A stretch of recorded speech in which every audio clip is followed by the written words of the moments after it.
Today I finally got my hands on the Nintendo Labo VR kit. I played with it, and now it's time to talk about it. Hey guys, Vampire20 back again, and I finally got to play some VR on my Nintendo Switch with a little help of Nintendo Labo. Now I'm going to be honest, I didn't put this thing together myself. My wife actually did it for me while I was at work today, so special shout out to her because without her, I don't know if I would have put this thing together. I'm going to be honest, guys. I'm one of those guys that grew up as a kid, and if you gave me like a toy car to build or something like that, there would be leftover parts, and I just wouldn't be able to get it together. I'm not really good at building things. That's one of my flaws. I hate building stuff. If I get like furniture from the store that you have to put together yourself, I normally will pay to have someone put it together for me. So special thanks to my wife for putting together. Now, to be honest with you guys, I got the starter kit, so it does have a blaster with it as well. I got the $40 starter kit. They do have like an $80 kit that comes with like the elephant and all the other stuff with like the bird and stuff. I didn't get none of that. I just got the basic starter kit because all I really wanted, guys, was the goggles here because Breath of the Wild is coming out with an update soon. Super Mario Odyssey is coming up with an update soon that you can actually use this. And if they do future games down the road, I wanted to make sure I had at least had the goggles ready to go. So that's the main reason why I got this starter kit.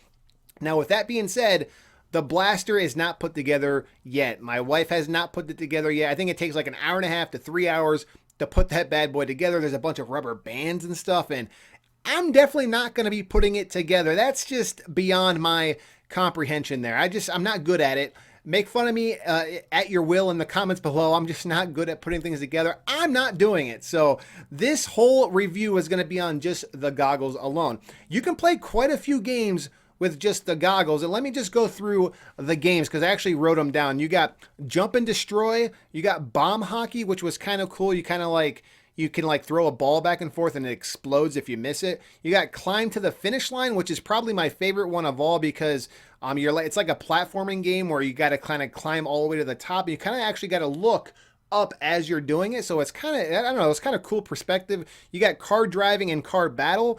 Basically, it's a really simple game where you're just driving a car around with the Joy-Con, which, guys, this is what I don't understand because most of these games, you're playing like this, right? You got this, and then they actually want you to use the Joy-Con. So you got to take the Joy-Con off.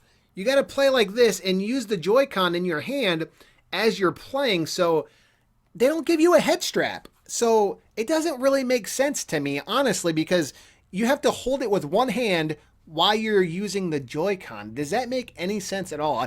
I mark my words, I guarantee you there will be a third party, maybe Power A, PDP, somebody that's going to like release a head strap for this thing. There's probably already people using belts or something, whatever they can use to try to strap this onto their head because it's just, your arms get tired and it's just not really practical. I don't know. Some games like some games you do this and you can actually just use the buttons like this to control it, but it's just not really, to me, ideal. Your arms get tired and nobody wants to hold it. It's not comfortable. They have a UFO pilot and crane game where you're basically flying around a UFO and you can kind of look around, and the crane game, you can pick up things and put them on platforms. It's okay. It's not really the funnest, to be honest with you. They got a game called Wobbly Dancer, which your guess is as good as mine because basically all I could see what you could do in the game is you can pick up stuff and like twirl this guy around, and it wasn't very fun at all. It was really weird. You got Animals Galore, which you're basically just interacting with these like stuffed animals and you can throw them around all over the place. You got Zero Gravity. You got Kitchen Capers, which is kind of cool. You're in a kitchen and you can kind of mess with the utensils. You can pick up stuff. You can take up like a pan and throw it across the room if you want to. You can take the mustard, squirt it everywhere. It's fun for about a couple minutes, then it gets old. You got you can shoot some basketball hoops, which could have been a lot better because you don't use any motion controls. You just have the Joy-Con in your hand and you push a button really, and that's it. And that's how you shoot the ball. It's just I don't know why they don't use motion controls on that. It didn't make sense to me. They got Boomerang, which is really fun. That actually does use motion controls and you can actually flick it, and that was really fun. I hope they do more stuff like that down the road.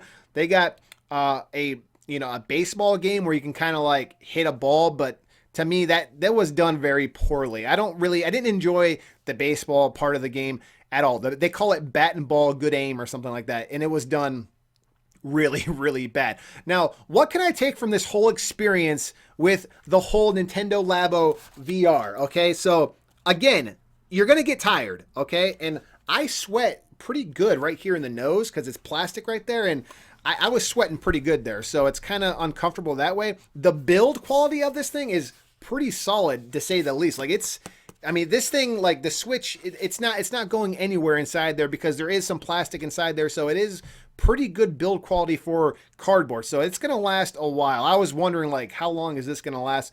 It's going to last you quite a bit. Now, the blaster, I don't know. I didn't put it together. I know there's rubber bands inside that thing, so I'm sure over time it probably will wear out. You'll probably have to replace some of the rubber bands, but I honestly don't know. I haven't put it together yet. I honestly don't know if I'm even going to put it together because I only wanted the goggles for Breath of the Wild and Odyssey and any future other games that come down the road. Now, this begs the wonder, do you think Nintendo will make another headset, like, you know, better quality? Because the image, I'm going to tell you, the image is really, really grainy when you're actually looking through this thing. Like, for a couple times, I took the Switch out and I was cleaning the screen because I'm like, man, is my screen really that dirty? Because it was really grainy. Like, I couldn't believe how like pixelated and grainy it looked. And I'm like, man, that looks kind of bad. So it definitely was not my screen. That's just the way it looks. So I don't know if it's just the games. They kind of dumb down the games and make it look really grainy like that for the VR headset. I don't know if it's the actual goggles themselves, like the plastic that you're looking through, or the glass or whatever,